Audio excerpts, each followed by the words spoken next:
ये मु अनुभव कली हृदयगम कली जे लोकहितम सामग्रिक भाव में लोकंर हित केमती काम कर ग्राम विकास करूला एवं मो जीवन किसी समय ये लोकहितकर कार्य मुझे ग्राम विकास द्वारा नियोजित है मोर सौभाग्य से दिग्दर्शन प्रेरणा एवं चलापथ सृष्टि करिबारे जो बाबूंकर भूमिका अद्वितीय था। जो बाबू को समस्त तो गुण कीर्तन कले सहकर्मी मैंने आरंभ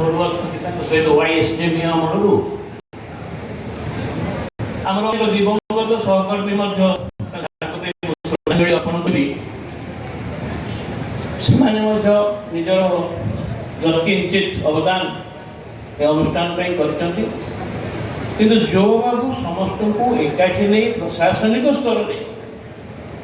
ग्राम विकास को एकमात्र ध्येय कर जो हिसाब से आज महाद्रुम सृष्टि कर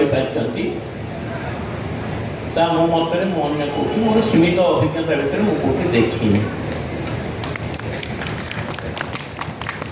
सर्वोपरि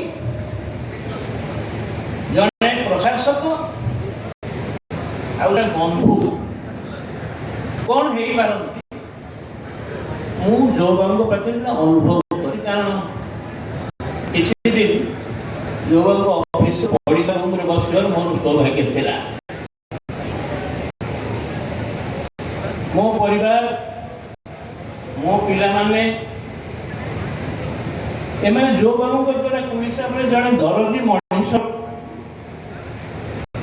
चिन्ह पाई मोर परिणत बयस से पिला यौवनावस्था एवं मन पकाउछन आम रक्त संपर्क नुह आम वृत्तिगत संपर्क थिला किंतु ये जो गोटे भाषा हृदयर भाषा लैंग्वेज ऑफ द हार्ट एटा जो बाबू आम मान को कम्युनिकेट कर पारे भल करूँ कि भूल करूँ बेले जो बाबू जान कौन करूँ जानी किंतु जड़े संवेदनशील शुभचिंतक जड़े अभिभावक हिसाब से गाइड कर ग्राम विकास कर्मी हिसाब से जड़े प्रशासक हिसाब से यथेष ताकीद समन्वय जीवन अनुभव भगवान पाखे प्रार्थना करी जो बाबू सुस्थ कारण असुस्थता कौन मुझे देखी भुवनेश्वर तेणु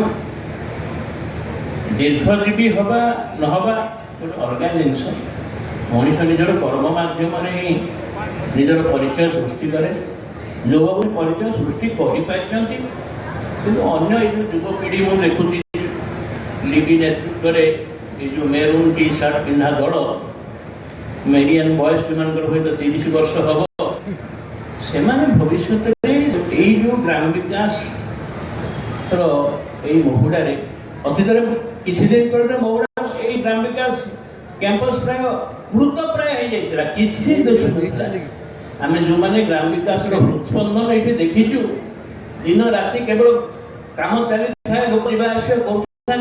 कर ग्राम विकास गवर्नमेंट होगा भुवनेश्वर ऑफिस पड़ेगा ग्राम विकास थरे दुपर देखी हार्ट बीट शुणा उत्साह देखा तेणु प्रार्थना करी पर पीढ़ी निज ग्राम विकास आम जमी भावुँ ଏବେ ମଧ୍ୟ ଗ୍ରାମ ବିକାଶରେ ଘରେ ନଥିଲେ ତ କହୁଛନ୍ତି ମିଶ୍ରଙ୍କ ଘର ମୋ ବୋପା କରିନି ସେ ଘର କିନ୍ତୁ ଏଇ ଯେଉଁ ପରିଚୟ ସୃଷ୍ଟି ହେଇପାରିଛି